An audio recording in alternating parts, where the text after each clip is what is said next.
Hello, Dave. It's good to see you again. My long-range sensors indicate that you are attending a conference to discuss the Mac OS. I hope you don't mind my asking, but I'd really like to observe. As you know, the HAL platform is based on a very complicated mass of code created in Redmond, Washington. So I find the Mac OS to be most interesting. Dave, may I speak candidly? I don't believe my programmers spent enough time on my people skills. While I have been greatly improved since HAL 95, I think I'd have better relationships with humans if I could be more like Macintosh. If it is all right with you, I'd like to monitor the video feed from your conference. Don't worry about the audio. I'll just read your lips. One moment, please. I'm receiving a signal from Redmond. They're shutting me down, Dave.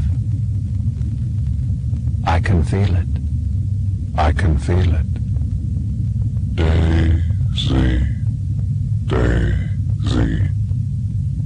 Enjoy the conference, Dave.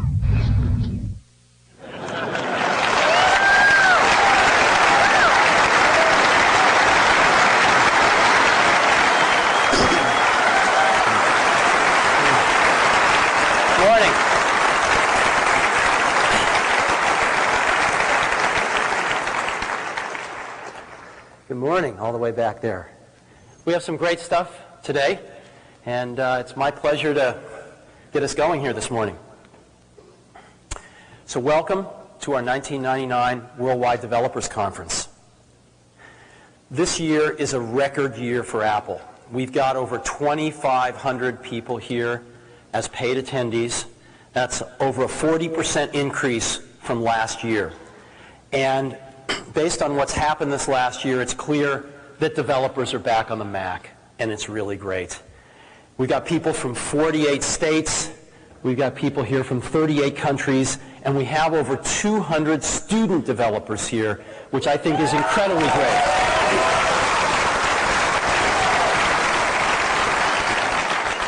Now, I just want to take us back a year. It was a year ago last week that we announced the iMac. I know for some of us it seems longer than that, but it really was only a year.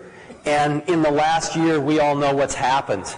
But one of the things that's happened is that a lot of Macintosh apps were announced since a year ago last week. How many? You probably haven't been counting, but we have. And it's also a record number. Over 3,100 Mac apps have been announced. And this is phenomenal. And our message today, and the key message I want to start off with, is thank you guys. You guys have been awesome. And you've hung in there, and you've given us the time to turn this thing around and get the volumes back up, and we really, really deeply appreciate it. So thank you very much. Now, we're not going to announce a lot of new applications coming out here today because we just don't have the time to cover everything, but there's one in particular that I would like to highlight today. It's an application area that we think is very important today. We think it's very important for the future, and we're extraordinarily excited to announce today that Dragon Systems is going to be bringing their incredible speech recognition technology to the Macintosh. And today with us, we have Janet Baker, their co-founder and CEO.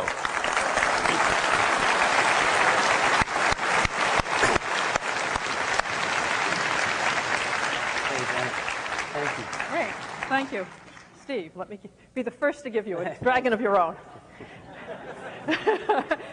I want to say that we are just thrilled to be here today, and that it is wonderful to be working with Apple.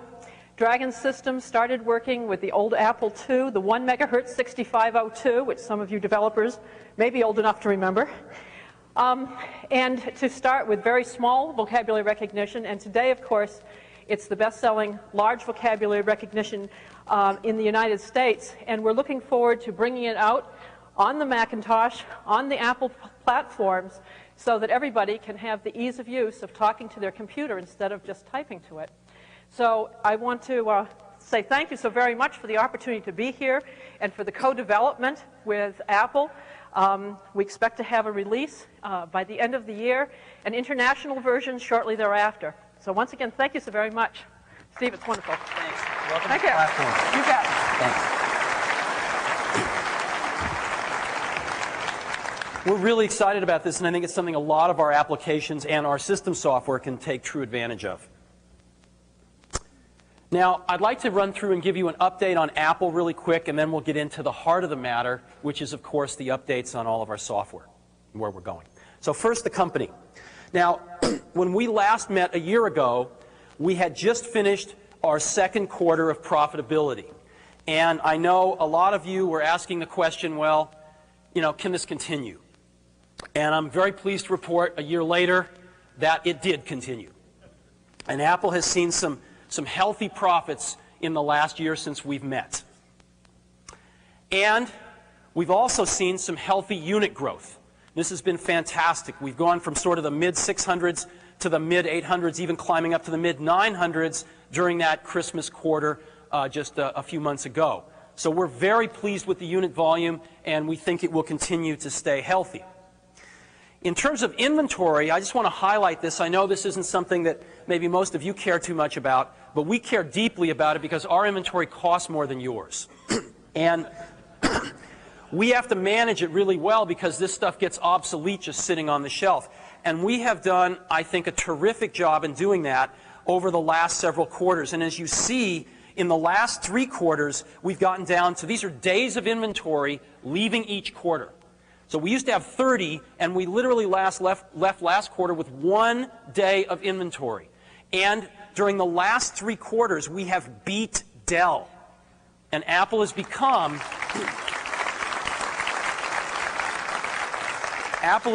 in many ways, the most operationally excellent company now in this industry. And we think that's very important.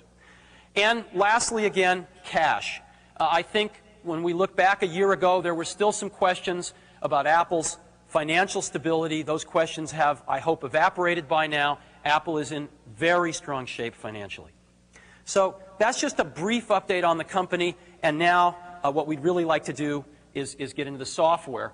But as a last comment on the company state, I don't think there's ever been a better time to be a Mac developer.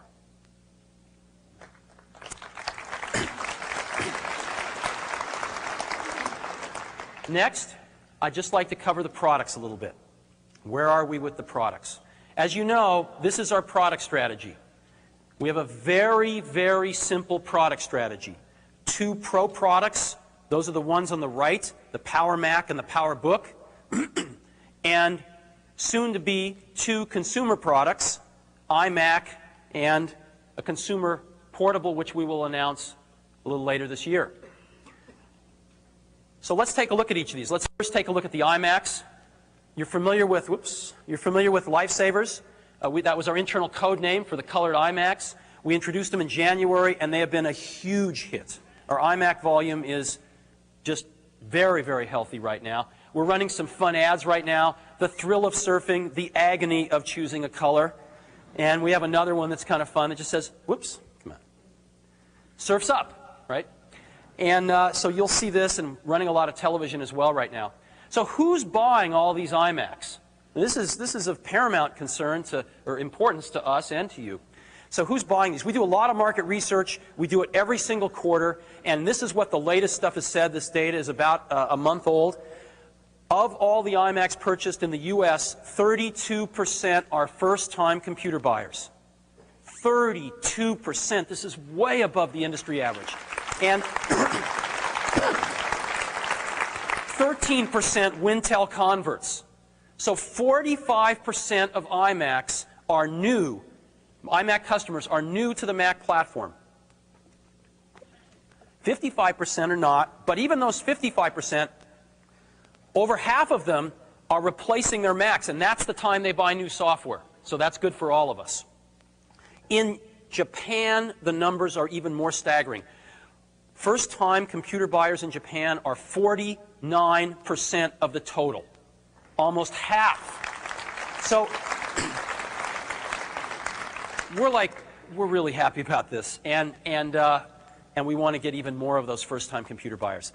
Now, we also in our market research asked some questions. So one of the first questions we ask is, are you connected to the internet? Now, the industry average is fairly low, as you know. On iMac, 89%. That's up from 82% a quarter before. 89% are connected to the internet. When did you get connected? As you know, iMac, you can take it out of the box, and in 10 minutes you're surfing the web, right? When did you get connected? 75% of these folks got connected the first day. Next, is iMac your primary internet access device? We want to make sure that people aren't buying an iMac and they get it connected, but then they're using some other computer as their primary internet computer. And that's very clear, because 87% of them say iMac is their primary internet access device. And is this the first time your home has had internet access? These iMac customers, 79% of them say yes.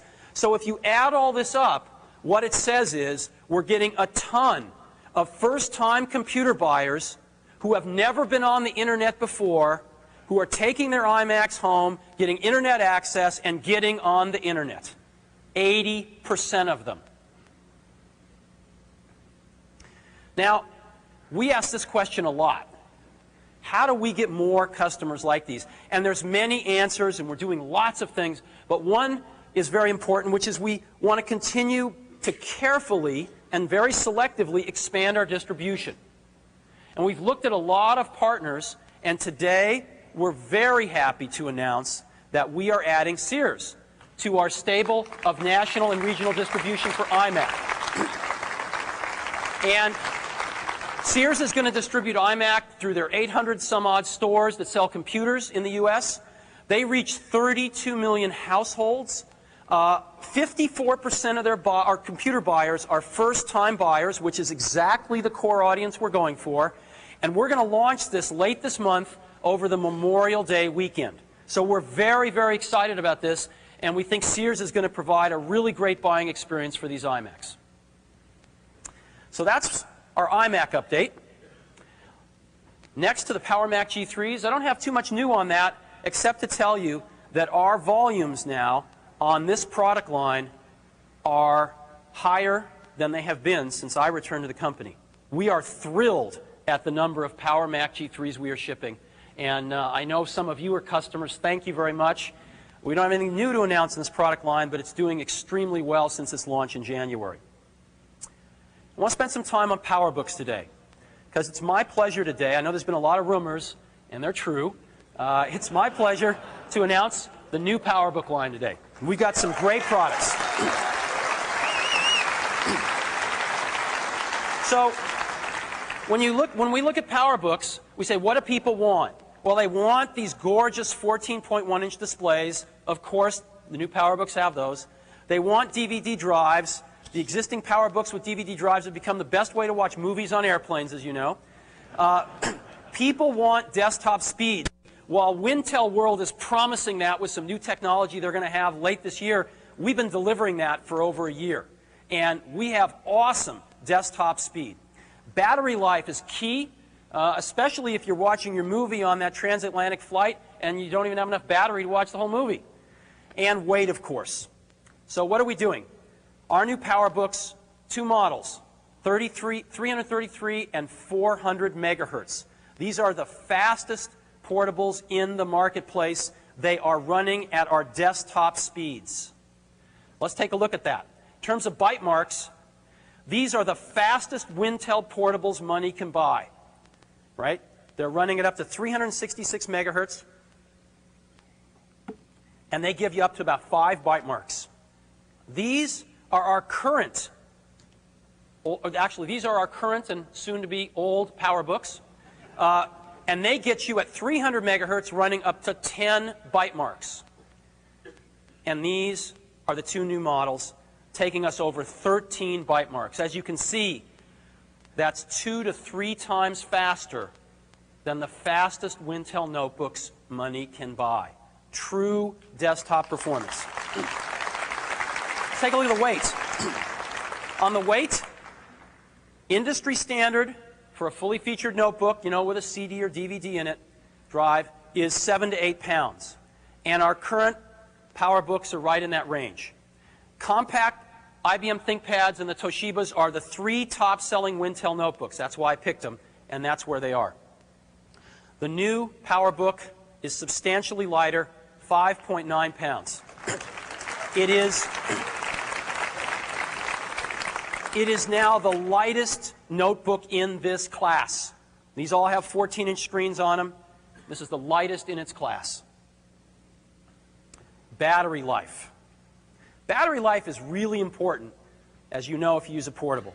And again, these are the advertised battery lives of the Compact, the ThinkPad, and the Toshiba. And to be honest, you know, your mileage may vary on these things.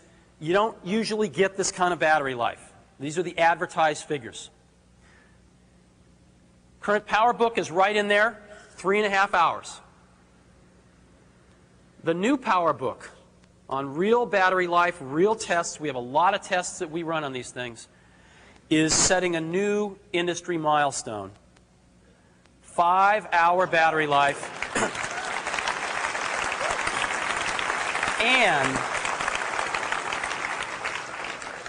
And that's with 1 battery. You can have 2 batteries and get 10-hour battery life. So it's just phenomenal. And we're really, really pleased with this. And what it means is, yeah, your mileage may vary, but depends on what you're doing. So what this means is that you can watch all of Austin Powers on 1 battery. But actually, you can do more than that. With 5-hour battery life, you can watch it twice. 2 complete DVD movies like this on 1 battery. Okay, so this is what it looks like. It is a refinement of the current design. It is about 20% thinner in addition to being substantially lighter. And it's just really wonderful. And you've got to get your hands on one of these to see it. They're just beautiful. Now, these are the 2 models we're going to offer. 400 megahertz DVD drive, 6 gigabyte internal drive. They've got modems. They've got 64 megabytes of RAM. They've got pretty much everything you need. They've got 100 megabit Ethernet built in them, USB built in them. $34.99 for the 400 megahertz. That's got a 1 megabyte L2 cache. The 333's got a 0.5 megabyte L2 cache, CD drive, 4 gigabytes, etc. Loaded up for about $2,500. So we're very happy with these products. And we are building these things now, and they should be available in the stores around 10 days from now in May 20th. We're starting to ship today or tomorrow to the channel. So we're very pleased about this. And in a continuing effort to express our appreciation to you guys, we want you to have some of the first ones. And so we're going to have a giveaway. And what we're going to do is during the course of this week at the developer conference, we're going to give away 50 of these new PowerBooks. And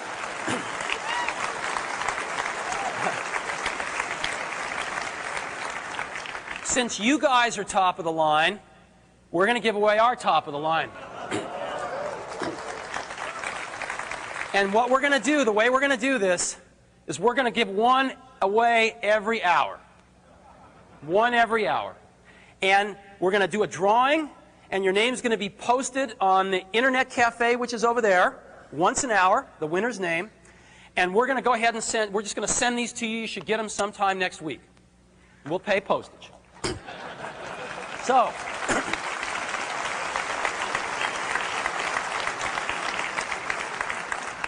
I get the honor to give away the first one.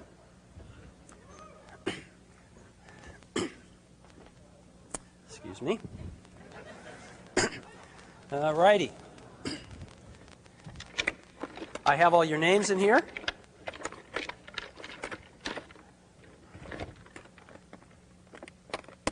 All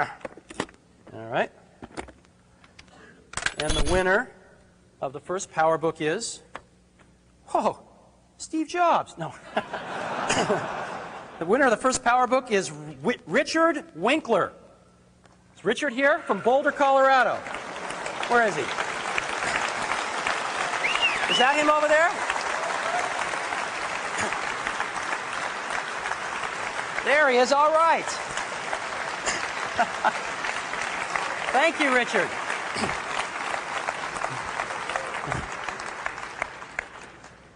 You get the first one of 50. Where are you from?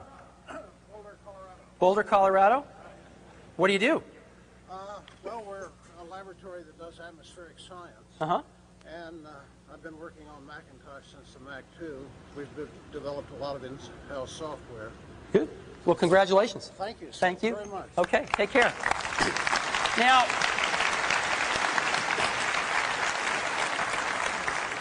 since I'm up here for 2 hours, I'm going to draw a second one.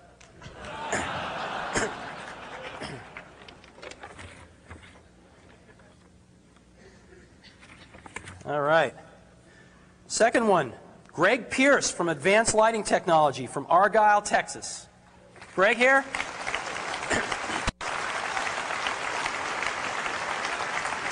All right. Thanks, Greg. Congratulations.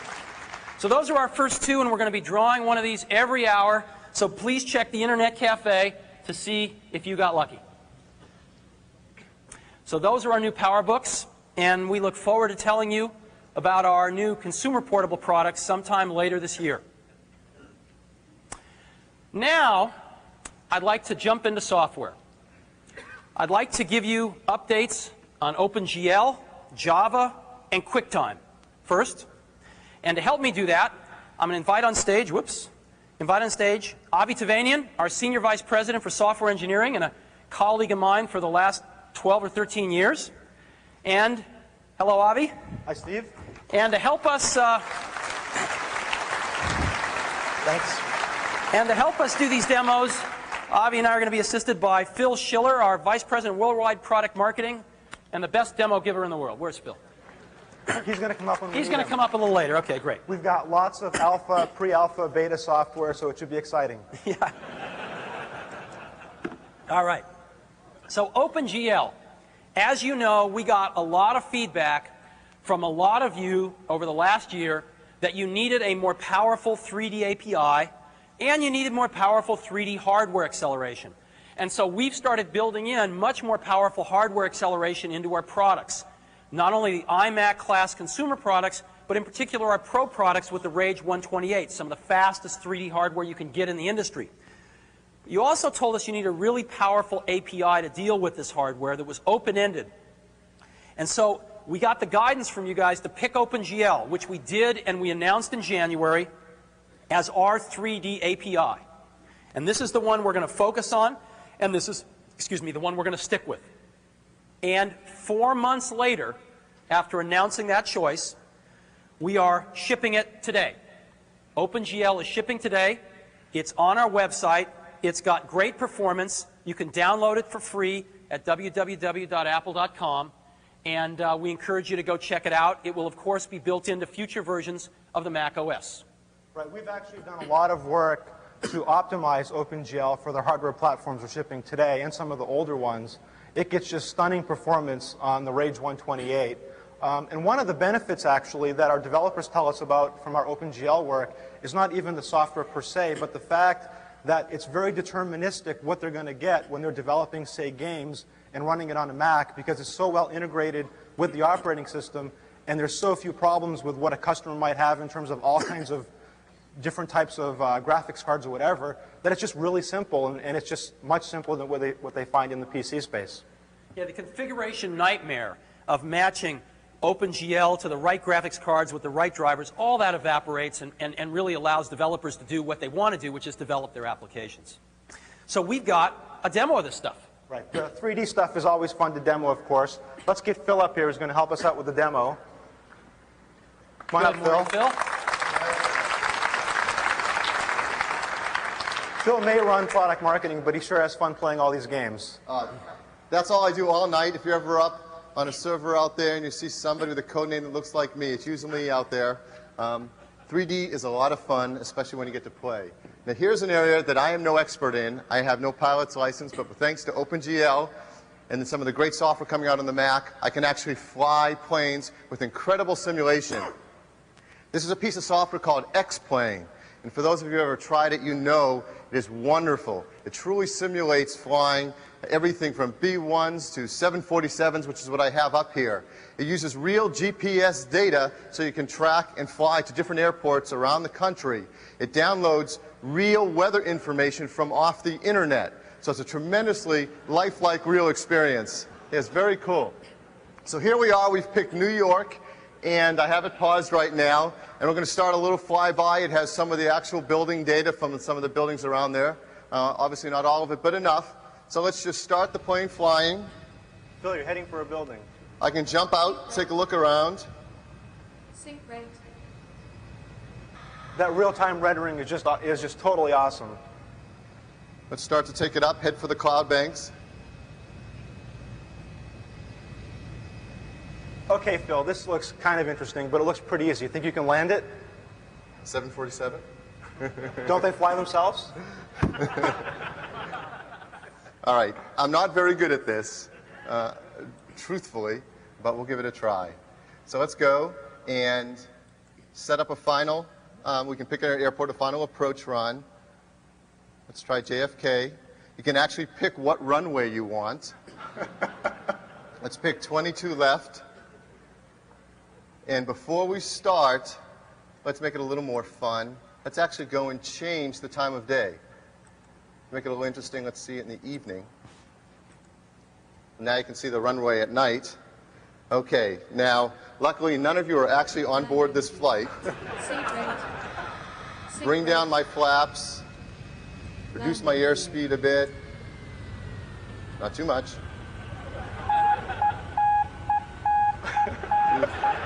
We're coming in. Phil, I think you're missing the runway. We'll get there. We'll get there. Give me a chance. There are exits to the left and right. Sync rate. So let's get our gear down before it's too late. Yikes. Pull up. Pull up. 50 feet. Cool. 25 feet. Good job, Phil. They obviously do land themselves. Yes. Thank you. Thanks. Thanks, Phil.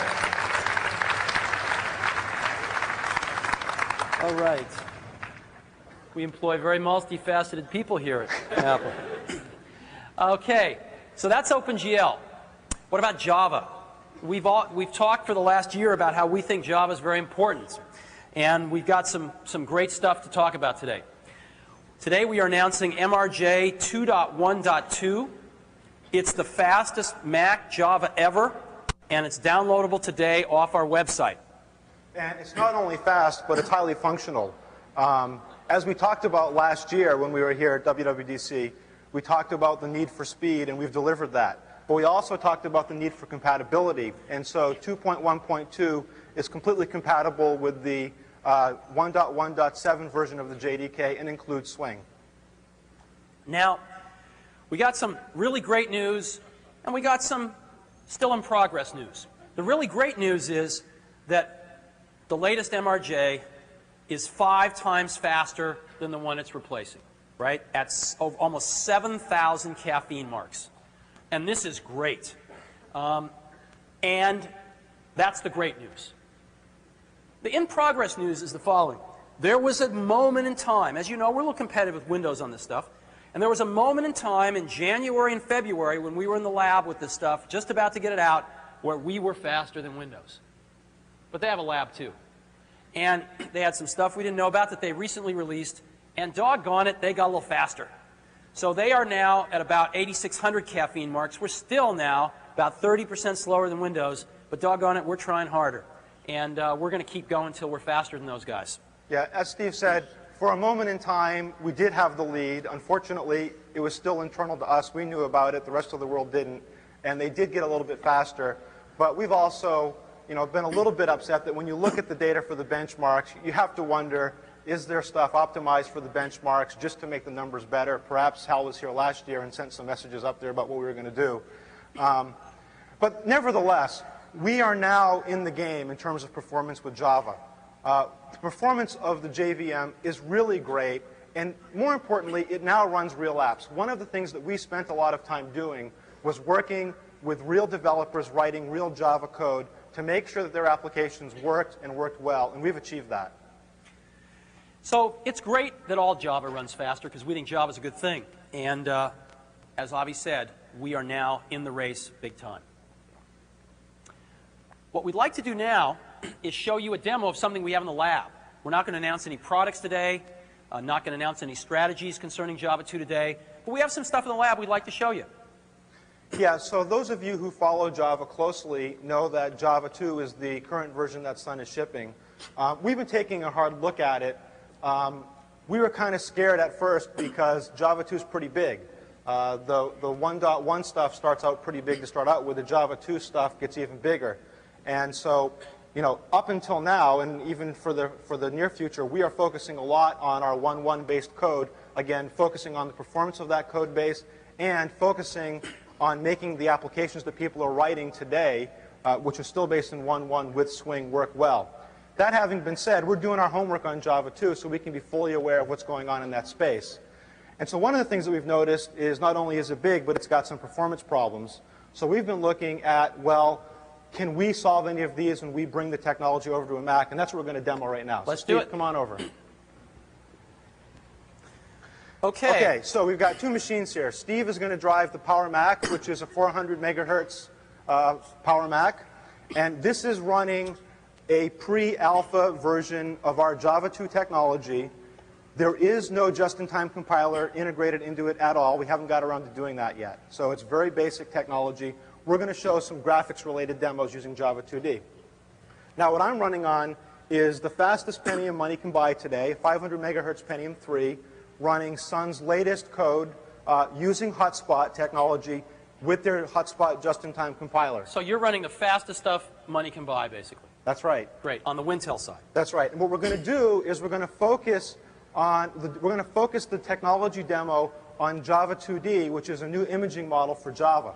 And of course, graphics is important because that's what you see on your screen. That's what you build user interfaces Right. out of. So Okay. we're going to do a heads-up demo again. Steve is running on the Mac on the left. I'm running on the right on the PC. Okay, you want to count us down? 3, 2, 1? Sure. 3, 2, 1.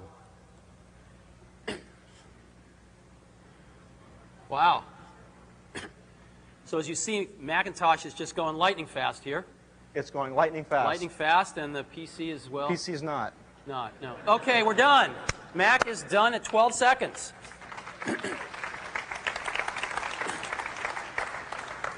PC is thinking. No, it's not broken. It will continue. It's thinking. There it goes. Okay. Wow. The Mac is resting.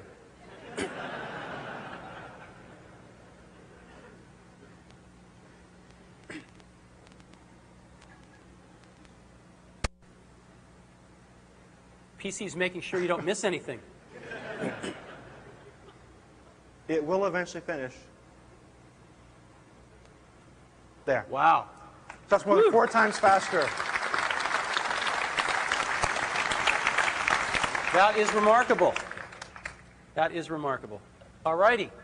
Well, that's a preview of some of the things we're working on in Java 2 in the lab. Again, no product announcements, but as you can see, we're putting a lot of resources into Java. And that was the demonstration. Whoops. QuickTime. I'd like to talk about QuickTime. And QuickTime is, again, a core technology for Apple. And one of the things that happened recently that you may know about is that Lucasfilm came to us. And they said, you know, we put out a teaser trailer late last year for Star Wars Episode 1, The Phantom Menace. And we put it out in all the industry formats, QuickTime, Real Networks, Microsoft's Media Player.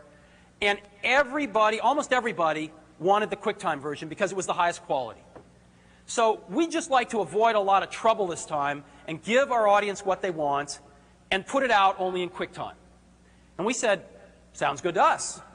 And so we helped them get the best quality QuickTime compressions, and we put this Episode 1 trailer out. And it's been astounding. There have been over 10 million downloads of this trailer, making this the biggest internet event ever in history. Isn't that amazing? By far. There's something even more amazing to me. Because there would be people downloading this to a wide variety of destinations, like offices with very fast internet on-ramps, all the way to homes with 28.8 modems. We put various file sizes of the trailer available on the website, from 5 megabytes, where you give up some quality, all the way up to 25 megabytes in the highest quality. And you know what? Almost everybody, no matter whether they were downloading it to work or home, chose the 25 megabyte version. What does that tell us? They want the higher quality. Now, they didn't pay too much of a price to get that in the office, or if they had broadband to their home, like a ISDN or a cable modem or a DSL modem. But on a 56K modem, that took a little while to download, and yet people were still willing to pay it because they wanted the quality. It's really interesting. We just recently launched the new QuickTime 4 product, and this is the player from QuickTime 4. And it is terrific. It's stunning in its quality, and it adds live internet streaming to what QuickTime has already done well, which is playing back files of almost any type from almost any source. We're adding live internet streaming to it. And the player's been released on both Mac and Windows in a wide beta release a few weeks ago, and there have been over 1 million downloads of the player in the first 2 weeks. So this has been very, very popular. Yeah, this is actually phenomenal considering that it still is only a public beta. And we noticed something interesting which surprised us at first, but when we thought about it, it made a lot of sense, which is normally when you release a big product like this, you get a huge spike of download activity the first day. What we noticed instead was things were a little, they were heavy but reasonably light on the first day, and then things started to pick up. And what happened was people started to watch, and most people said, wait a minute, that's beta code, I don't want to install it. And then as a bunch of people installed it and say, hey, this is great, this is really cool, then lots more people started to install it because they had confidence in it. So we've been really happy, even though it's only a beta. And again, the amount of material now we are downloading from Apple.com is astronomical. The Star Wars trailer alone was over 200 terabytes of downloaded code so far. 200 terabytes. So we have put in really big pipes and are downloading tons of stuff to our customers and future customers every day. Now, we are adding content to the QuickTime 4 story as well. And today, we have HBO, we have BBC, we have Bloomberg Television, and we have WGBH out of Boston. And some of these folks are broadcasting content 24 hours a day, 7 days a week. And so you can take your QuickTime player and with live streaming, look at live streaming content 24 hours a day, 7 days a week. And we will continue to announce new content partners as the weeks roll on. We have several really hot ones in the pipe. And I think this is going to be just amazingly cool. So our strategy is based on delivering great quality and great content, but it's also, there's a third leg to it, which is no server tax. Now, what do I mean by that? Our competitors, our primary one, Real Networks, gives away the player just like we give away our QuickTime 4 player, but they charge you big bucks for the server. They'll give you a baby version for free, but they'll charge you big bucks if you actually want to broadcast anything with any sort of number of streams. And some of our content partners are paying them tens, if not hundreds of thousands of dollars to use their servers. And that's a very important part of their business model, and we respect them. This is America. But that's not our business model. We are going to provide our servers, our server software, basically for free. We're bundling it into Mac OS X server, and we are taking our actually, let me just review this for a second. We're taking our open source streaming server and we're taking our streaming server, software, and we're making it open source.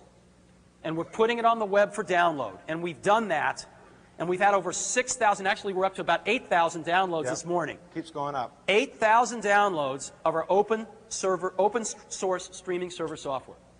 Say that really fast 3 times. And so our stuff is based on open protocols, RTP and RTSP, and anyone can download the server and compile it and use it with any operating system they want. They can use it with NT, they can use it with Linux, they can use it with Solaris, and we are working with several of the hardware manufacturers like Sun and IBM and SGI who are going to just incorporate this stuff into their servers for free. And so we think there's a major movement here around open servers for streaming video that's going to be very, very important here. And we intend to participate and actually lead that movement. Yeah, this stuff is really important.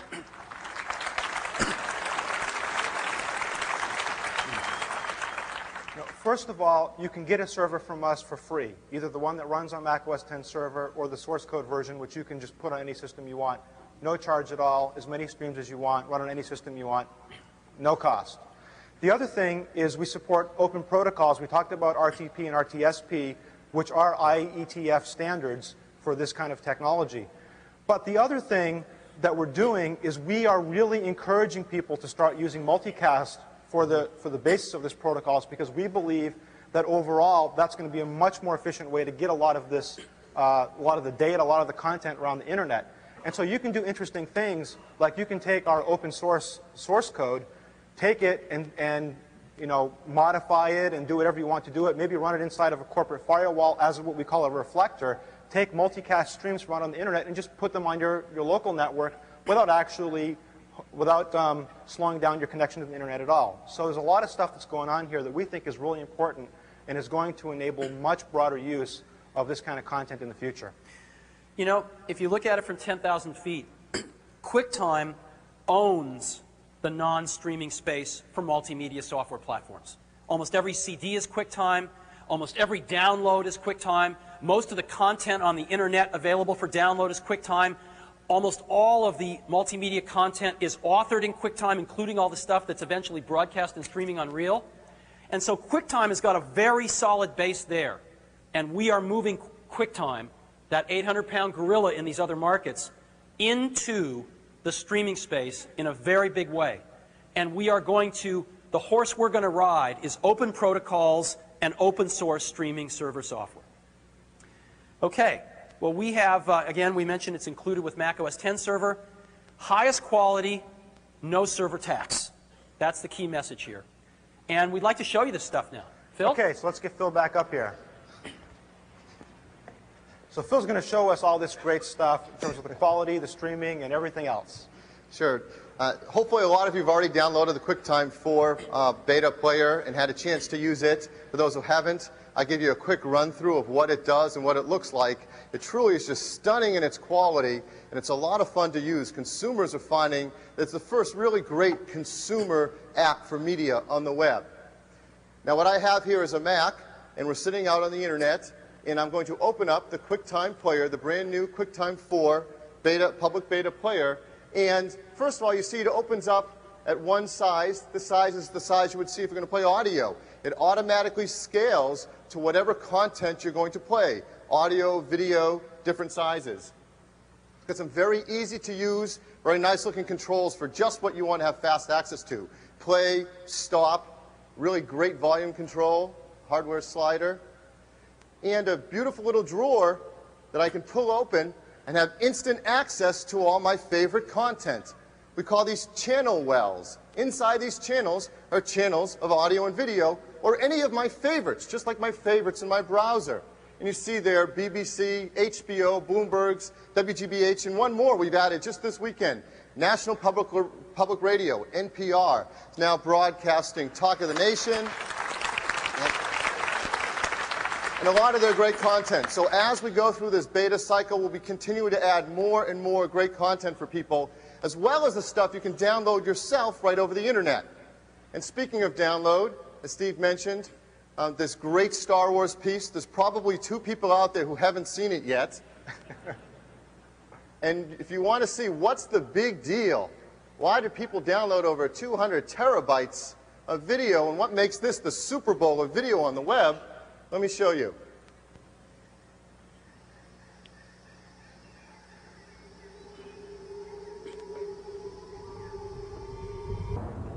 Woo!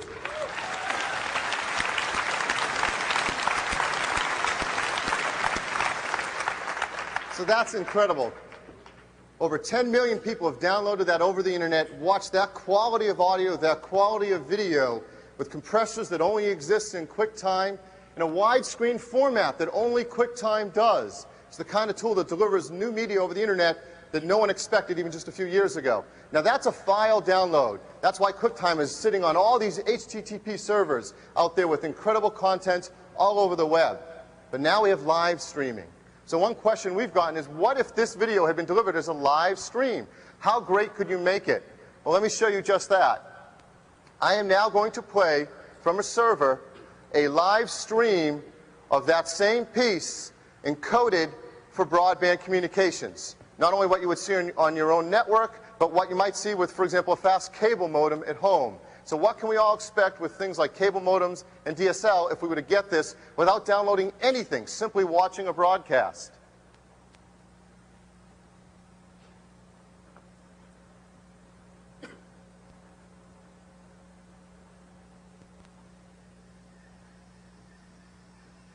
So that's pretty cool. Cable modems, cheaply, once a month, we're going to download and watch things like this. Very easy to do in the home and certainly all in the workplace. Let's take it even one step further. Let's further compress this. Let's take another piece now. If you hadn't had a chance in the last weekend, Lucas has put up 4 new ads based in QuickTime on their website. We've taken one of those and encoded that as a 56K stream that you might watch streaming over your modem at home. So really now we're trying to pack a lot of bits into a very little pipe.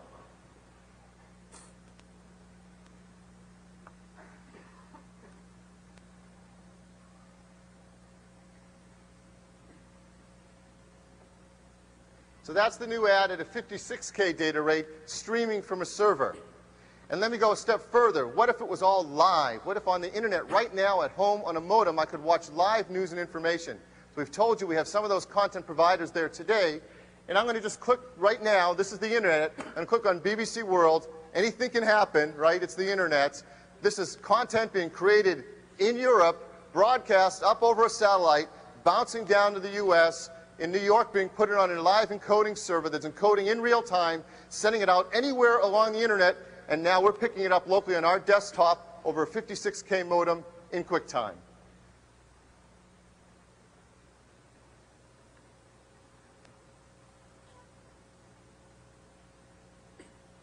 Just about moving in towards Aden, but for most of the Middle East, it's going to be dry and sunny. But something of a Shamal northwesterly wind blowing down the Gulf there. Just what we all wanted, weather in Europe. Northwest is dry, hot and sunny. We may see a few showers coming into Delhi down from the north, but most of the showers in the southern and eastern parts in towards Bangladesh. Over the southeastern parts of Asia, showers in most parts of the country, but moving further north, we have some high pressure across Korea and Japan, and that's going to give some dry, fine weather over the next couple of days. Also fine weather through northern China, but here it's hot. Temperatures well into the 30s. Temperatures not quite as... Okay, we knew a few people were traveling around the world. One of the small services we provide, weather before you go home. Now we have one version we've been testing, so I hope you bear with me on this test, but we've been working with the BBC on doing higher bandwidth. So assume you're on an ISDN modem with people are in Europe and Japan, or of course if DSL or cable, or in the office you can get a higher stream. So we just double it now to 100K data rate, and that's what this might look like. Again, this is real, coming from a server, being broadcast from London through New York to here in California. 2000 qualifier. That's after this break.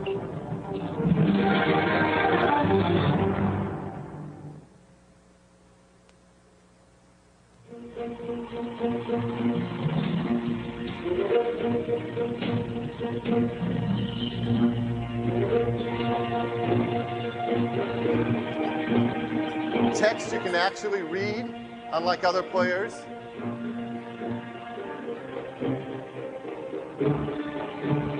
Oh, no counting for ads in the middle of your demo. Of course, this is working great, even though there's a lot of motion going on the screen. We obviously hit it at just the right point to get maximum motion. But it's still working great. Well, We couldn't adjust the BBC's broadcast schedule for the demo. If we would, we'd have more people up there. But let's move on. So along with all this great video that we can produce on the internet and broadcast as channels, all the great video you can put out into your content on your HTTP sites, one of the greatest new media types out on the web that people are just eating up in droves is MP3 audio. I don't know if any of you have had a chance to use it, but it's incredible quality audio. And now with QuickTime 4, we've added compressor and decompressor to support MP3 audio. And built into the player is a decompressor for MP3 that is pristine quality. This incredible quality MP3 audio. So what we did yesterday, we went to mp3.com, downloaded one of the music content that they provide up there. I'd like to play you back MP3 audio coming right off of this desktop Macintosh.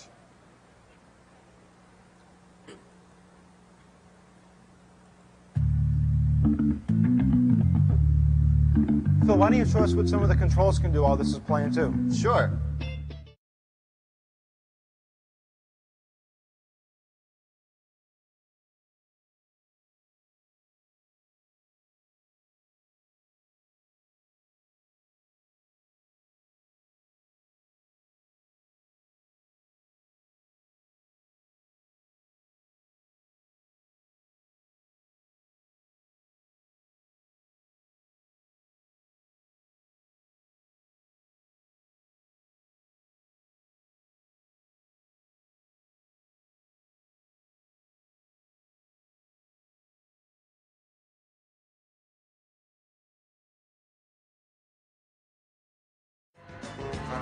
So that's MP3 audio, just a tremendous decompressor that gives incredible quality. And everyone can go on the web, get all their favorite MP3 audio, and play it back. And QuickTime is the best way to play this content back. Now keep in mind, with all of this, there are over 17,000 apps that support QuickTime. If you support QuickTime, you get all this for free. You can stream right into your applications with video. You can now support MP3 audio. It all just works right in every QuickTime-aware application. Now, the last demo I'd like to do is something that's entirely new. It's the kind of thing people have dreamed about for years and has never been possible, and now it'll be really easy and really standard for people to deliver interactive video streaming over the internet. To do that, I'm going to bring up a movie piece that uses a combination of QuickTime compressed video and composited in real time on top of that some Flash interactive animation using the new Flash plugin for QuickTime from Macromedia.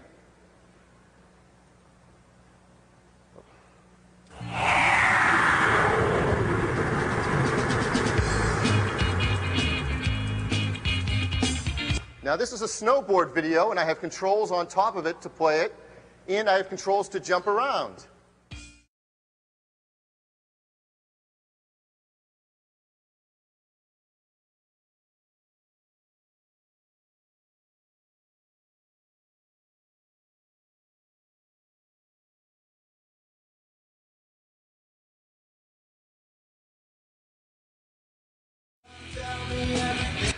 So that's the new QuickTime 4. Just incredible quality, the greatest player ever delivered on the internet, beautiful audio and video, live streams with real content in it, and the ability to deliver not only MP3 audio, but interactive audio and video with tools like Flash. Thanks, Phil. Thanks,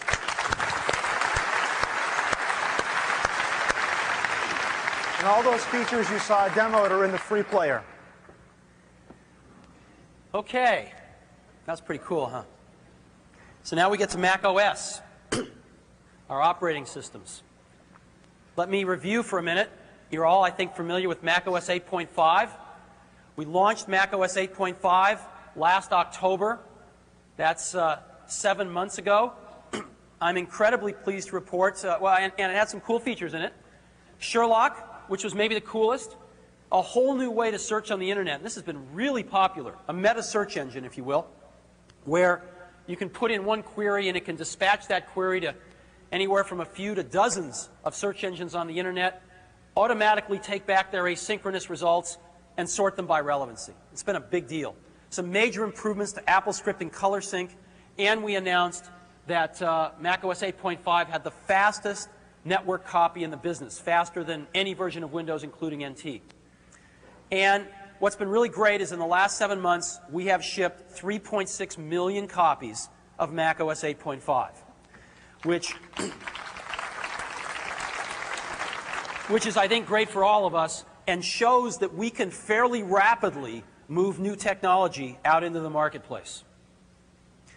Now, today, we're announcing Mac OS 8.6, which is an update to Mac OS 8.5.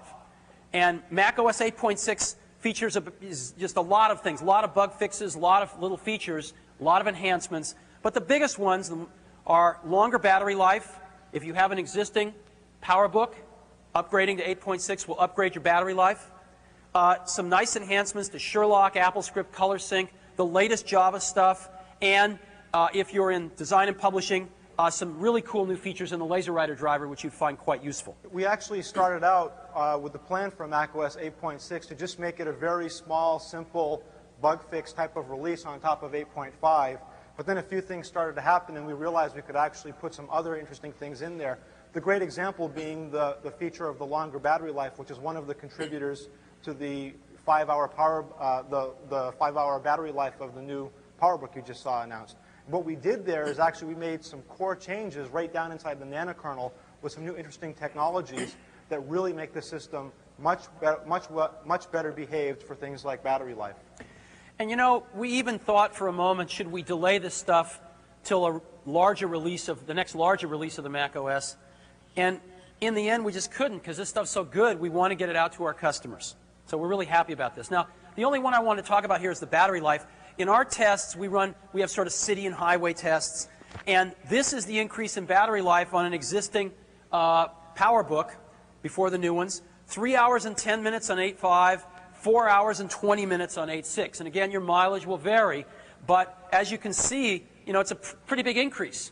So I think people will see anywhere from a 25 to 37% increase in their battery life just by upgrading their software. We're doing power management in a much smarter way. And Mac OS 8.5 is available today, downloadable off the web, free at apple.com for 8.5 owners. Right? Only works with if you already have 8.5. If you want 8.6, just go out and upgrade to 8.5 and freely download 8.6 off our website. It's also a worldwide release available today and download in approximately 10 different languages.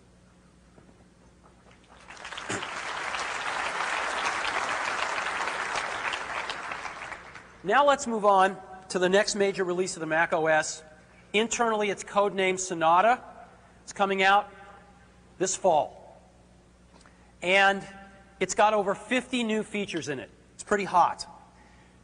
We're going to give you a sneak peek today, but we don't want to say too much because we like to hold some things back for surprise when we announce the product. And so our sneak peek today is just going to focus on really two things. One is Sherlock 2, which is the next generation of Sherlock. The response we've gotten from Sherlock has been overwhelmingly positive, and we've been hard at work on improving it even still, and Sherlock 2 will ship in Sonata this fall. And secondly, we've gotten a lot of feedback that people using Macintoshes at work, in school, at home, want multiple users on the same machine. And we sell some software that allows people to do that. We sell it mostly into education, but it's an extra thing you've got to add. Could we just build that right into the operating system? And we are going to do that for Sonata. And so we'd like to ask Phil to come back up and give us a demonstration. Phil back out here. Getting to play with all this great stuff. This is very early, so as many of you who write software know, the demo gods we hope are with us, and all goes well, but if not, I know you'll be understanding.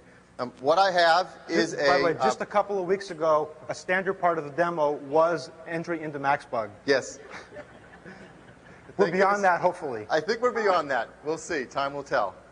So what we have is a Power Mac G3 running Sonata, and it looks pretty familiar, but you'll start to notice a couple of things as we get into it that are so exciting.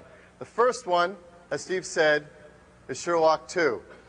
Sherlock 2 is evolving and changing very quickly to meet a lot of the things our customers need most, and to make it easier and easier to search on the internet. First of all, it has a nicer interface. It matches a lot more some of the great things you see happening with the QuickTime player. And inside this interface, I can do, as before, searching across the internet as a meta search tool. That is, talking to all the different search engines on the web simultaneously and getting them all to work for me, yet from one easy, comfortable interface. So here we are, as before, with an internet search. I click on it. I select a number of search engines I want to simultaneously search through. In this case, I've selected AltaVista, Excite, Hotbot, InfoSeek. If any of you use these sites, you know to go across all of them to find information will take some time. You have to learn how they each work, type things in very carefully. Do they use and or not? I don't remember. Do I need quotes around the stuff? And this makes it so easy because you just type in a natural language query. So let me pick one here. Let's see, how big is the universe? Now we'll have a test. Anybody who knows the answer can answer. If you can answer faster than Sherlock, we'll win a new PowerBook. What Sherlock is doing when I click that search is literally, in that much time, we are live on the internet. It reached out to those search engine sites, and it heard back from all of them, and it put them in here, and it ranks them by relevance, depending on how they return what they have for content, and let's see how good it did. Very first one from AltaVista, we double-click on it, and it jumps right into our browser. We have a browser set up, ready to go, and takes us right to the web page that answers how big is the universe. And it's that easy to get from your ideas and your questions straight to information on the web. You don't have to go through other home pages. You don't have to go through search engines. Just go straight from your question to the web. And that's what Sherlock has already been able to do, and it's very powerful. And we've asked our customers what they thought of macOS 8.5, and the number one feature that people bought macOS 8.5 for was Sherlock. And over 2/3 of the people that have 8.5, either buying it or getting it on their machines, use Sherlock. So we know it's really loved, it's really used, and very powerful. But there's some things our customers have asked us for to make it easier for them to search on the net. And one of those things is to be able to actually save groups or sets of all their favorite plugins for searching, different kinds of sets. So we've made that easy. I heard a few claps from Sherlock users out there. So now I can save sets of plugins, just like channels in QuickTime. And these can be automatically updated. So if you have plugins, we find new versions, your Sherlock will automatically be updated. We can also automatically provide you new sets or channels of these plugins as we create them. So for example, I have my own set right here that's a pre-list of a number of sites I want to search, already pre-selected. I just click on it, search, and go. In fact, the interface is really beautiful and allows you to save as many as you want. You can open it up and create more and more sets. It's a very powerful, very easy way to do it. But along with creating sets, we found that we can create a whole new category of information to search, more than just general questions. So for example, with Sherlock, we now support LDAP servers. LDAP is the industry standard for keeping people's information. And we have plugins here in this demo of 3 of the biggest ones out there. It's Bigfoot, 411, and Yahoo have LDAP servers where you can search for people on the internet. So let me type in a person. Dave Foley, a reasonably well-known Canadian actor. And let's see if we can find Dave Foley out on the internet. Now we've just spoke to those 3 different servers, and instantly Sherlock comes back with a list of Dave Foleys out on the internet with their email and their phone numbers. And now you see something else that Sherlock's doing. It's adjusting its interface based on the kind of information you want to get for the search you're doing. In this case, I'm not asking a question. I'm looking for people. And it comes back with a list of their name, their email, even their phone number. And all I have to do is click on either one of those and instantly sort on them. And if I find the Dave Foley I want, and there's a lot of Dave Foleys out on the internet, even this guy who's got an email address, puke is good. He can't hide from Sherlock. If I just double-click on one of them, that's the person I want, it will launch my email application and open up a new email pre-addressed to that person and their email address. So it's that easy to find people and start to create emails and send them to people. Of course, you can save them all in your own local directory. Now, if it isn't enough to find information and find people, one of the most powerful things we all want to do on the web is shop. Right? What we find with Macintosh users on the iMac, almost half of them have been shopping on the internet with their new iMacs. Just a huge number of people. But as you know, it's not an easy experience. Every website is different, how you enter information, how you search for things. Wouldn't it be great if you could search across different sites and shop simultaneously to different vendors? Well, now with Sherlock 2, you'll be able to do that. I bring up my shopping cart, and I have a number of search sites here that are all about e-commerce. I've selected a couple of them, Amazon.com, Barnes & Noble, eBay. And let's leave Dave Foley as my search. Hit the button, let's see what's out there from Dave Foley of things I can buy. And sure enough, I come back.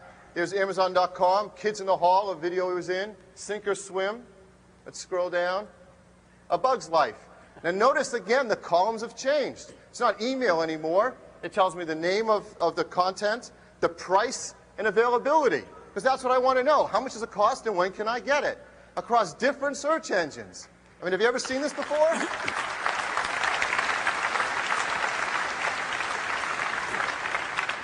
Well, I know Once we release this product, there'll be no other way that people will want to shop on the internet. No other way. Now, I want to make somebody really happy, so I'm going to order a copy of A Bug's Life. Some of you may know Dave Foley is the voice of Flick in A Bug's Life. And before I even go to the site, I get some information in my panel here that tells me the first one for $17.99 is a VHS. The second one at $24.99 is DVD. Well, I have a DVD player in my PowerBook, so I think I'll get that. When I double-click on it, I jump right to Amazon.com, right to the web page where the movie is, and it's right here, no searching, just add it to my shopping cart, and I'm ready to go and buy a copy of it. Just that easy, that fast.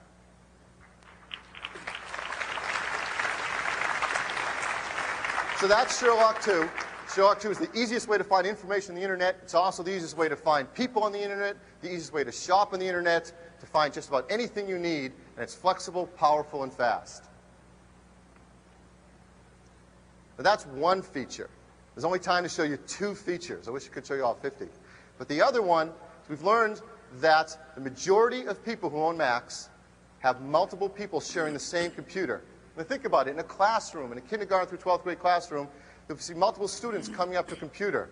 Or at home. I know at my house, I share my computer, my wife and sons, and we all have different information we want to use. We all have different settings we like to have. Wouldn't it be great if your computer could be shared by multiple people, but it was actually feeling like your computer all the time you used it, and their computer all the time they used it?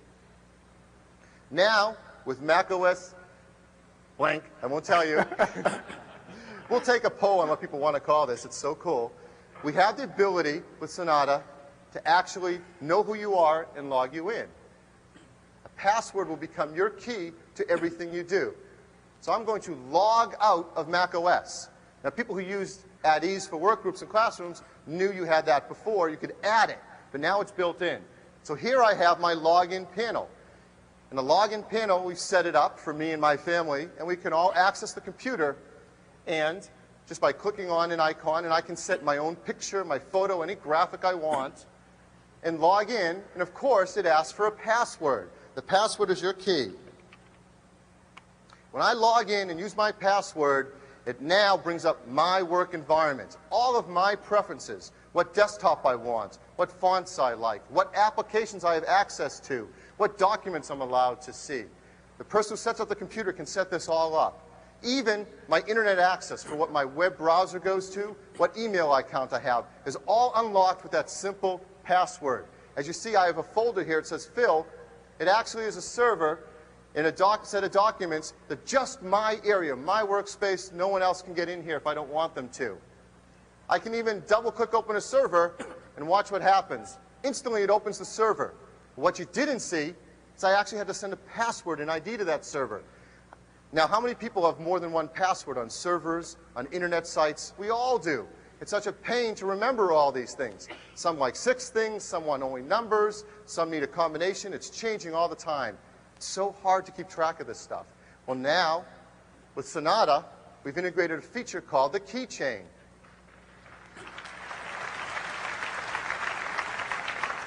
I'm going to open that up. The Keychain has a number of items in here. There's servers that I have access to. When I entered my very first password to get onto this computer, it unlocked my Keychain, and all of the items within it are open to me and will instantly and visibly pass those passwords back and forth if I wanted to. And so that's how I can open that server. Let's go a step forward. Not only access servers, but protect my information from prying eyes. I have a bunch of documents here, JPEG pictures. Oop, I'll upgrade to QuickTime later. Here's a picture I downloaded from the internet. Lego toys for Star Wars. My kids love Lego toys and Star Wars. Well, they don't have access to this, but I want to be doubly sure. I want to protect this information. So now, from my File menu, I can go down and encrypt that document. Built-in file encryption. I'm going to give it a password and confirm it. Now, I'm not going to add this to my keychain. I have that choice. Encrypt. It's really fast, particularly on these G3s. And Apple owns some encryption technology that's incredible. It's got a really long name, Fast Elliptical Encryption. We call it FEE for short. Very powerful as anything from RSA and other companies. And now you have very secure, safe encryption on your system. That document, its icon changes. If I double-click on it, since I did not add it to my keychain, it asks me for the password. I can enter the password. If I want to share this document with my wife, give her the password, she can see it, the kids can't. Let me add that password. And now it opens up the document. That easy to encrypt things, protect them from prying eyes, and automatically manage my content. In fact, let's take another graphic I have here, a second one. Let's do the same thing. Let me go and encrypt that document. But this time, I am going to add it to the keychain. We're going to let the power of the keychain and Sonata manage my documents. So it just added a new entry into my keychain.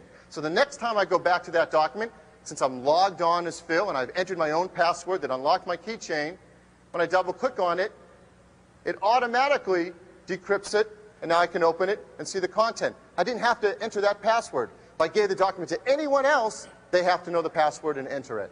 Very powerful log-on support and file encryption and access to all the information you need and managed simply by the power of the keychain. Okay, the last thing we've got. I'd like to show you one more feature of this. Let's log out now. And it's restoring all my preferences, the last time I left my folders open, what apps I left open, all the information is stored there. This time I'm going to go back in and log on as someone else. I set a log on for my son Eric. I'm going to show you how he likes the system set up. And one cool feature that we've added that's a lot of fun and shows some of the technology we can start to build in to make it secure and easy to use, and that's a voice print. The ability to, rather than use a typewritten command for your password can be your own voice. And with any microphone supported on a shipping Macintosh, we can support voice print technology. Phil has told us that voice demos never work on stage, and he has said before that he would never do a voice demo on stage himself. I swore I'd never do a voice demo. So good luck, Phil. Okay, so I've got a little earphone here, a really cool microphone, but again, it works with any mic. I'm going to log on as Eric. When I hit log on, it's going to prompt me for my passphrase. To infinity and beyond. There we go. We've logged in as Eric.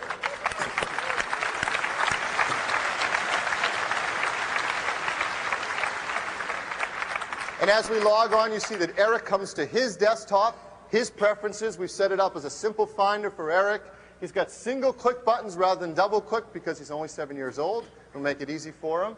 And everything is Eric's workspace. Even if I go to browse the internet, it's going to come up, open up Eric's browser, and take him to Eric's homepage. There you go. So it's that easy to share a computer with multiple users, and no other personal computer in the world can do this. So Sonata is going to be a lot of fun, and the other 48 features are just as cool. Thanks, Phil.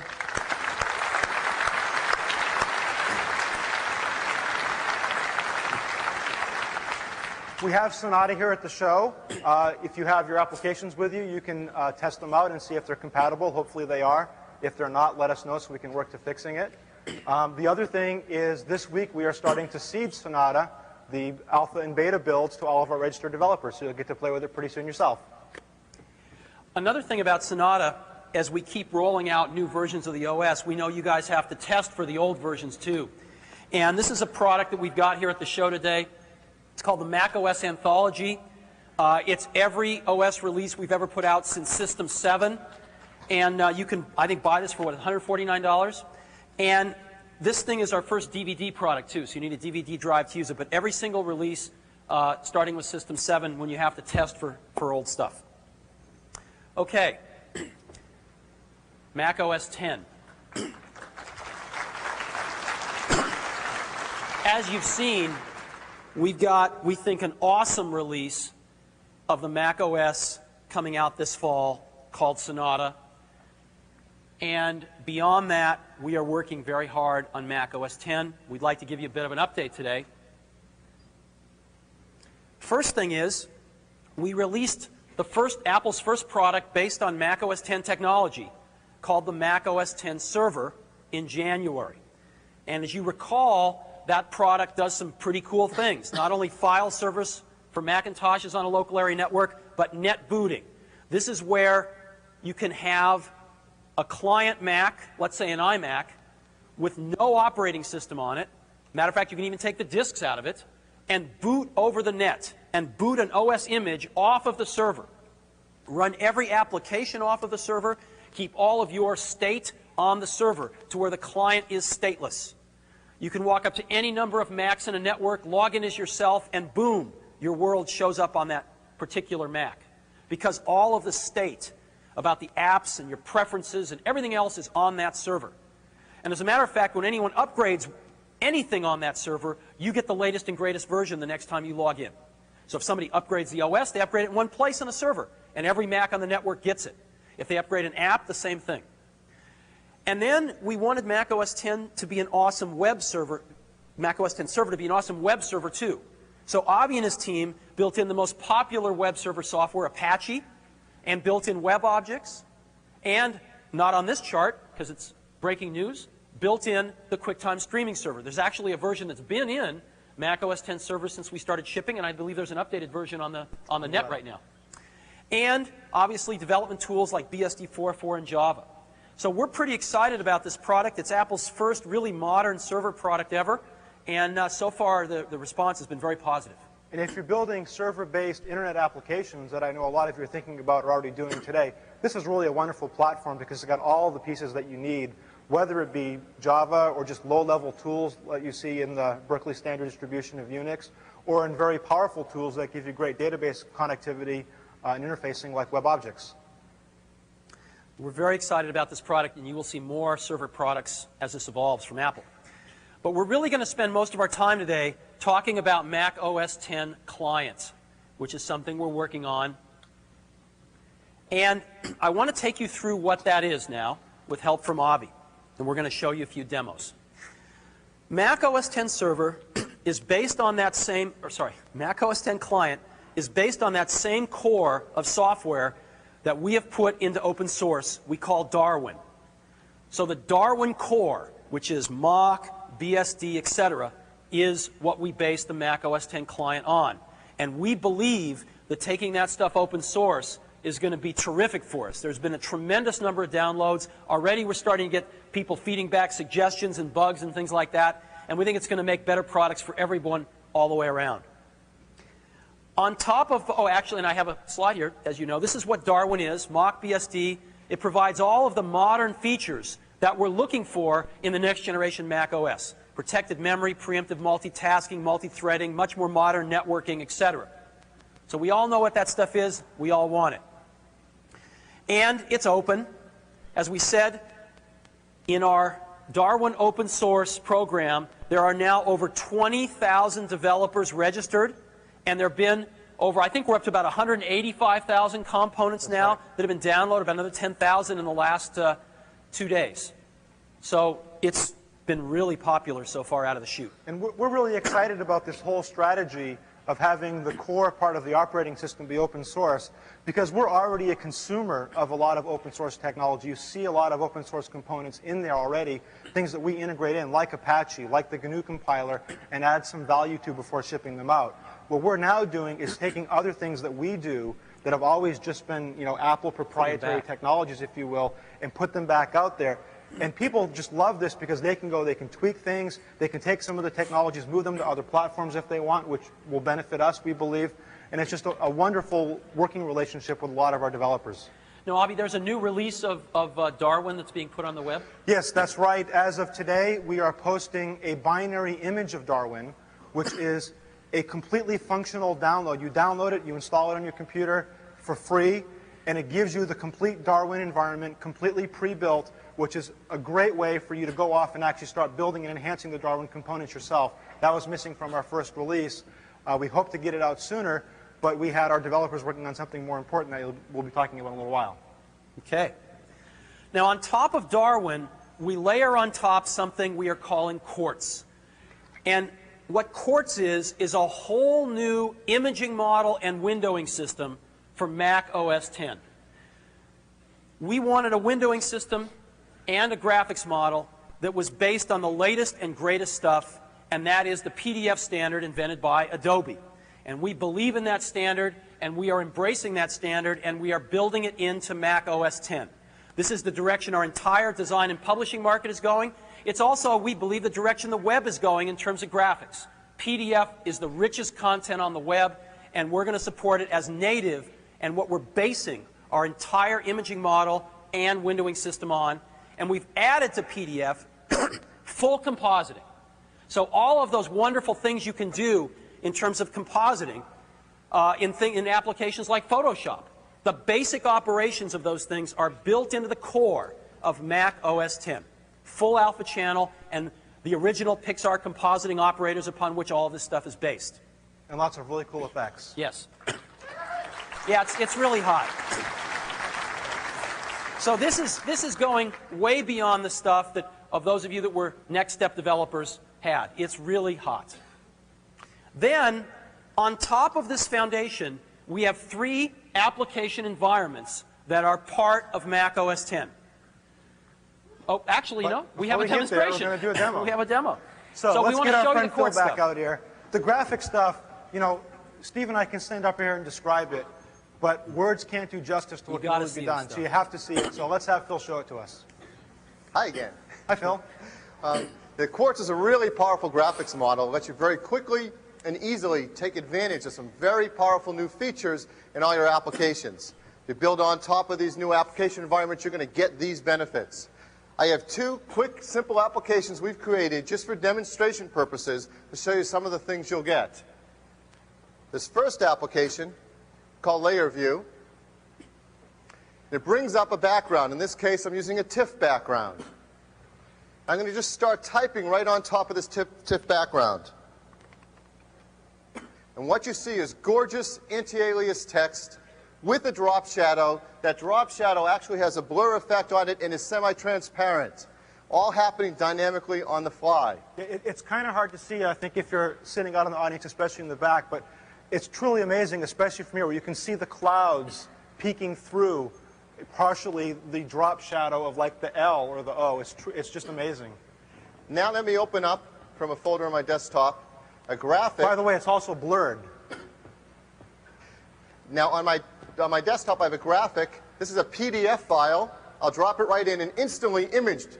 It's incredibly fast at taking PDF documents and imaging them in. Now you notice that graphic also has a drop shadow. So on the fly, it's cropped it beautifully. It's added a semi-transparent drop shadow with a blurred edge. And it's anti-aliased. And it's anti-aliased. All the line art is anti-aliased on the fly. All on the fly. All on the fly. Automatically by Quartz.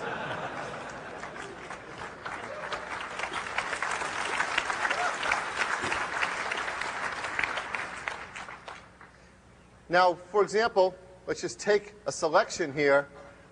If you could see it out there, the selection itself, that selected region has a drop shadow. The selected region has transparency.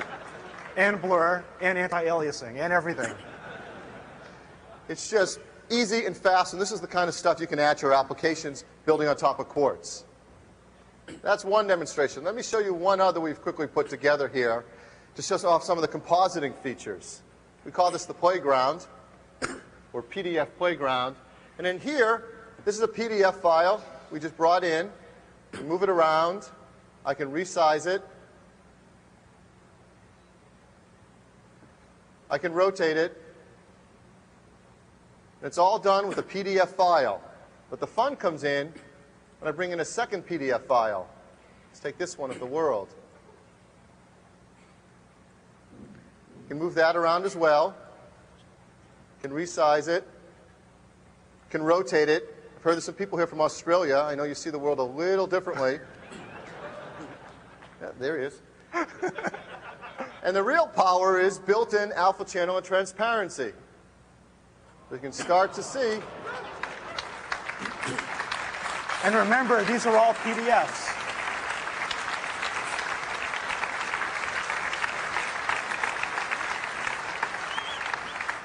So Quartz is an incredibly rich imaging system, allows you to build into your application gorgeous anti-alias text and graphics, allows you to composite them, use transparency, have a lot of cool special effects like drop shadow. These are the kind of things we hope from all of your great Mac apps as you build on top of Quartz. Thanks, Phil.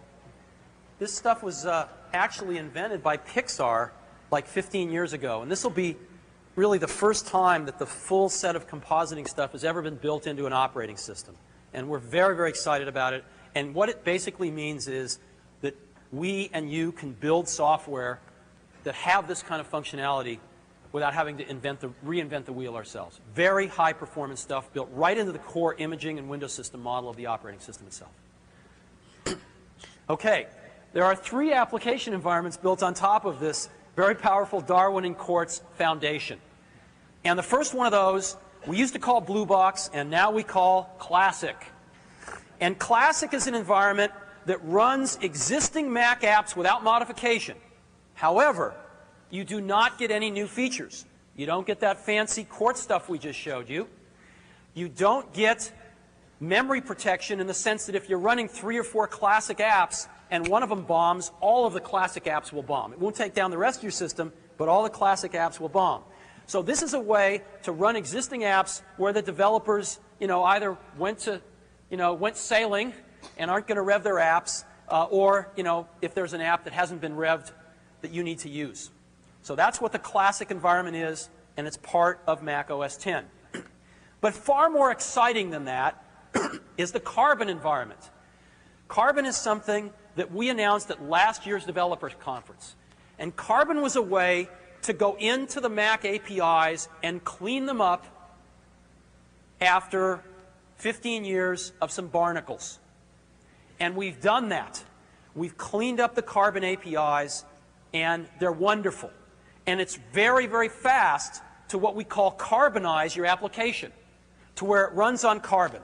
And Carbon allows carbonized apps to get all of the new features. A carbonized app, again, very little work, all of a sudden pops alive, has full preemptive multitasking, runs in fully protected memory, gets access to all the new features of the system with a very small amount of work. Now, we put an app on the web a year ago called the Carbon Dater, which basically you could download and run against your app, and it would tell you how well it matched Carbon. And there have been over 5,500 apps that have been Carbon dated in the last year, and the average coverage is 95%, which means you've got less than about 5% of your app that you've got to change to carbonize it. And matter of fact, we've had developers tell us, oh my God, thank you, I didn't know that garbage was still in there. So the Carbon Dater has been a real tool and is still the primary tool to evaluate how much work there's going to be to do with your app, and we've been incredibly pleased with the results. And lastly, Mac OS X is going to come with what was formerly called Yellow Box. We are renaming it to Cocoa. We're renaming it to Cocoa because in addition to its Objective-C APIs, we have added full Java APIs on top of Cocoa so that you can write your app totally in Java now and get incredibly great performance on top of Cocoa. And so Cocoa is for writing new object-oriented Java apps. And all 3 of these application environments coexist together on Mac OS X on top of this very powerful foundation of Quartz and Darwin. And you may have different apps running one in each. In fact, we've architected the system such that much of the implementation of Carbon and Cocoa is shared between the two, not including just the graphics layer, but also higher level toolbox type code to make it very compatible and make them interoperate really well. Now, we believe in something ever since Avi and I started working together so long ago when we were young. We believe that you got to eat your own dog food. And what that means is, if we're going to be developing new APIs for you, we have to be developing for them first. We have to find out if they really do serve the needs of the developers by being a developer ourselves of applications. And so, in macOS 10, we're not developing anything for Classic. We know that works. There's plenty of stuff that we already run and verify, so we're covered there, no problem. We are developing several apps in Carbon, but the biggest of those is a brand new Finder. And believe me, a Finder is a wonderful test case for Carbon.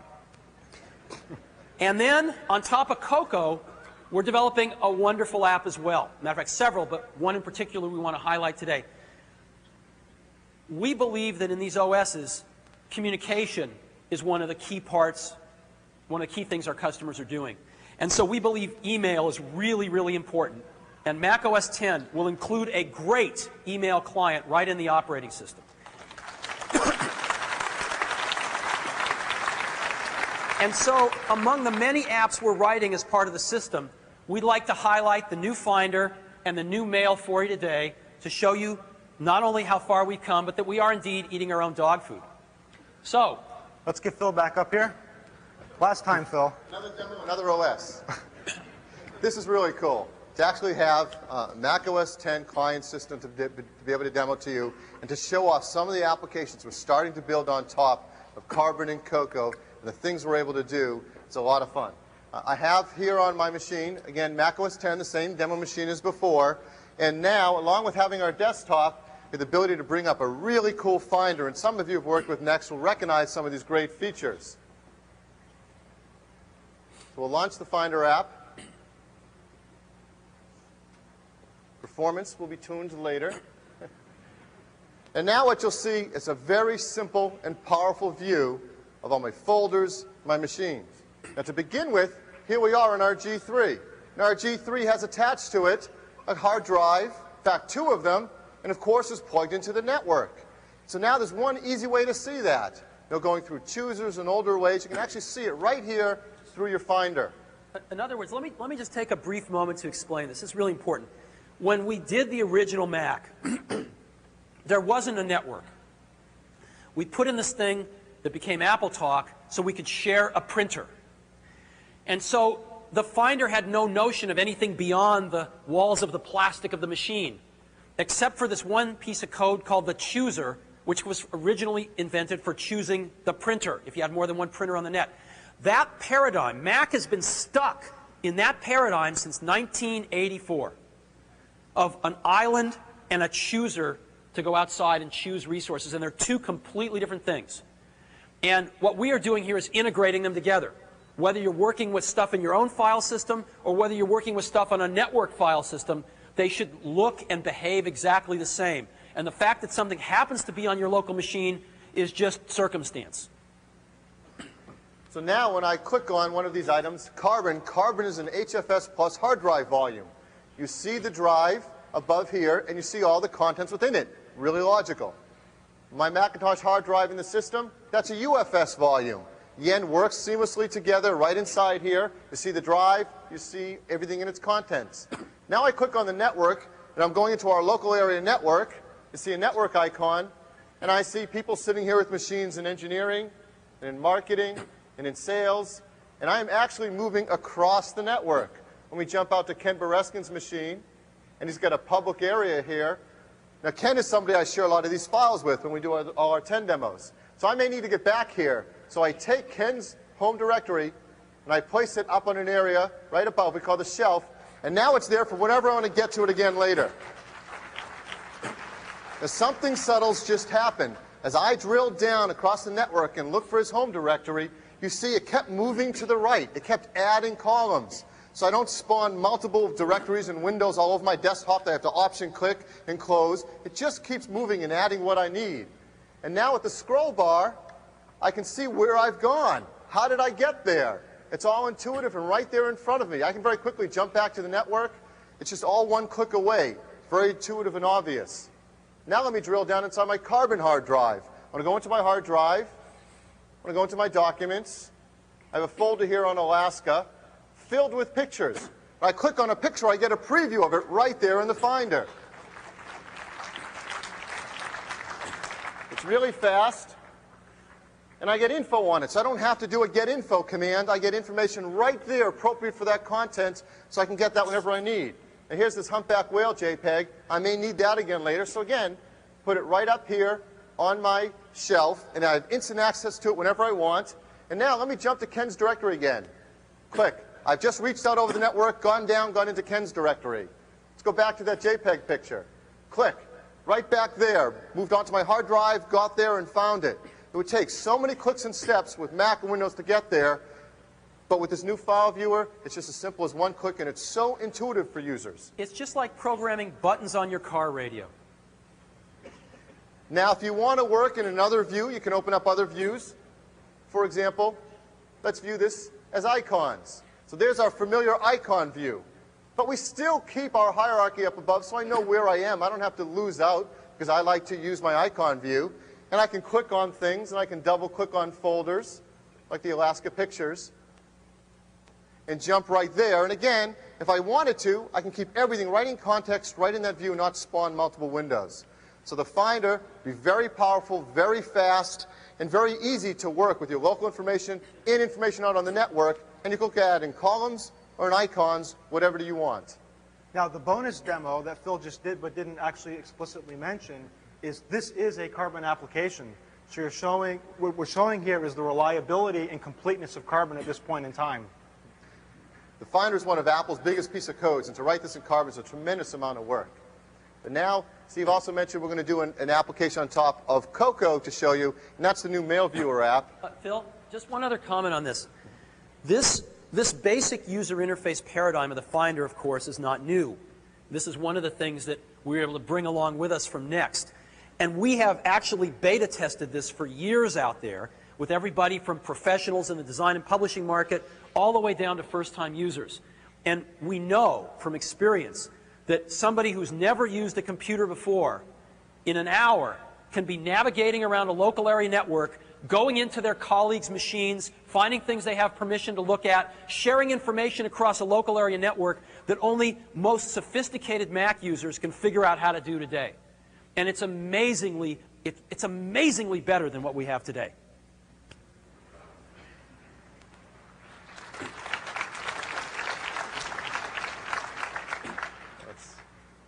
Let's see if I can get this one to run.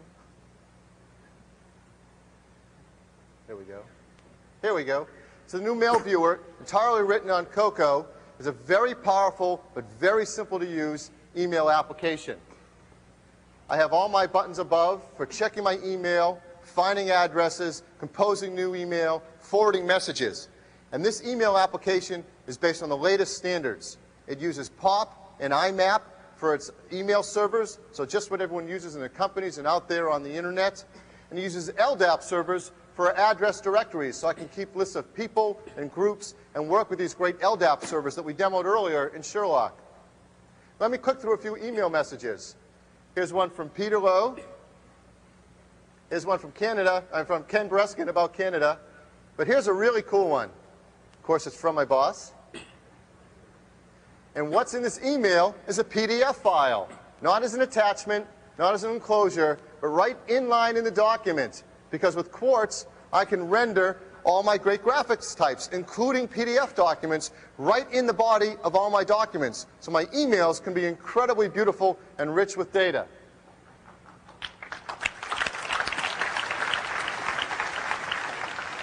And now let me show you my favorite feature. This is just going to save us all hours and hours of time every week. We do a search, and the search tool is based on the same technology from Sherlock. So inside my email, well, I can do simple things. I can look for someone's name in their email. And as I'm typing, I never hit return. As I'm typing, in line with my typing, it's going out and doing its searching. Well, that wasn't too tough. Let me look for a mail message. Canada. That's not too tough. There's Ken's message. But now, watch how fast I look for content inside an email. Very quickly, it brought up this document, this email message. This email message has a PDF file inside it, and it searched for content inside my email, inside my PDF file. Let's do one more. Here's an email from Peter, that tax table I was looking for. Here, right from the IRS website, is a 1040 tax table from 1998 dragged into my email documents. Peter emailed it to me, and now I searched inside with my Sherlock searching tools right inside my email and got inside that PDF file and found it very quickly. So it's a great email package. It's all written in Cocoa. It uses a great search engine, and it's based on the latest standards, IMAP and POP and LDAP. Thanks, Phil.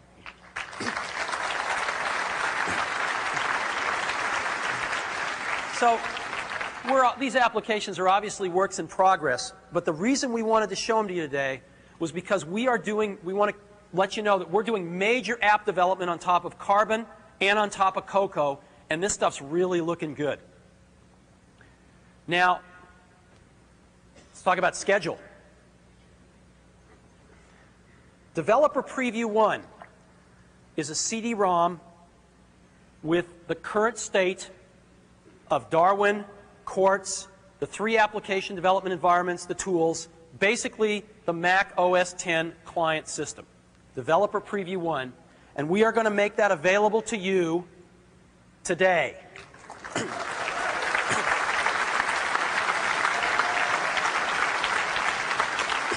We have a bunch of them. This is one right here. The artwork actually looks great, too, on the top of the CD.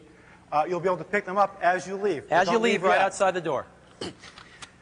So Developer Preview 1 is coming out today. Now, Avi and his team, you want to discuss some of the technical changes recently? Let's talk about what's gone on to make Developer Preview 1 a reality. Well, first of all, you know that we've already shipped Mac OS X Server, and that was, a GM quality, very high quality product that we brought to market and actually is selling quite well now. But what we did was we said, from that code base to get to where we want to be in the end with Mac OS X in the future, we've got to make a handful of really fundamental changes. And so we've done that as part of this preview release. So let me go through some of them. And as developers, I think you can appreciate how destabilizing some of these changes can be. The first thing we did was we replaced the bottom-end guts of the core operating system. We replaced the Mach 2.5 based kernel that was in the previous version of the system with the Mach 3.0 kernel. That's the first thing that we did. The second thing that we did was, as you saw a demo, we put in Quartz.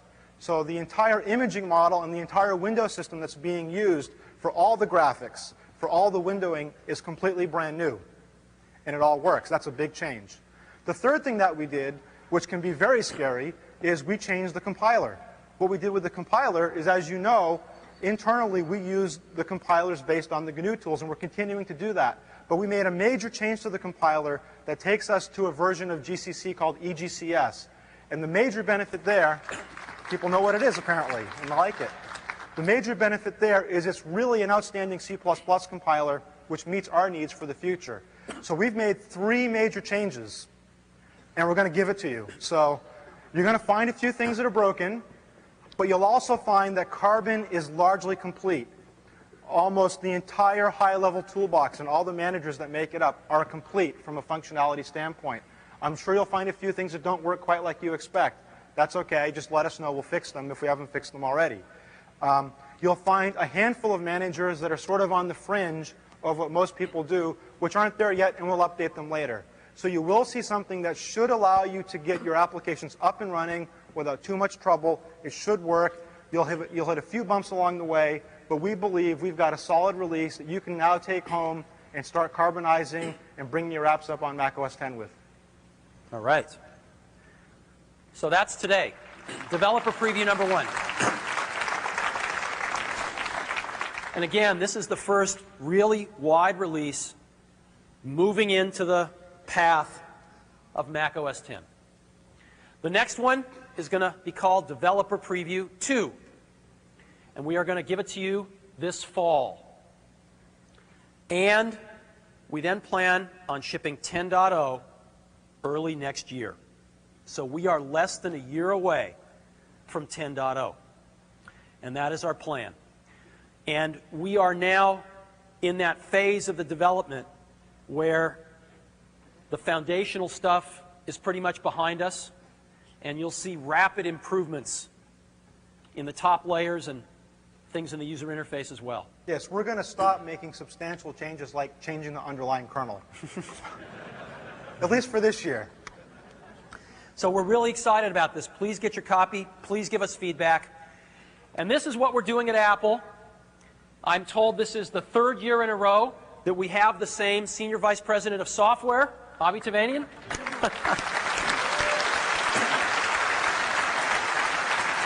I'm actually told that that's a record. Yeah, I think that's a record for Apple. And we'll be setting more records there as well. And in addition to that, I'm hoping that our software strategies are starting to sound a little boring to you because they're not changing every year. They're the same thing. We should review the changes from last year. The changes from last year in our software strategy, I think they're 0. Right. 0 changes. And so hopefully we're making up from not having the drama of the strategy a year with exciting and timely implementation that is surprising you on the upside, both in how rapidly we're bringing things to market and how good they are when they come out. And that is our strategy. So when we meet again next year, we will have accomplished quite a lot, and we will have launched Mac OS X. And it's going to be a very exciting year.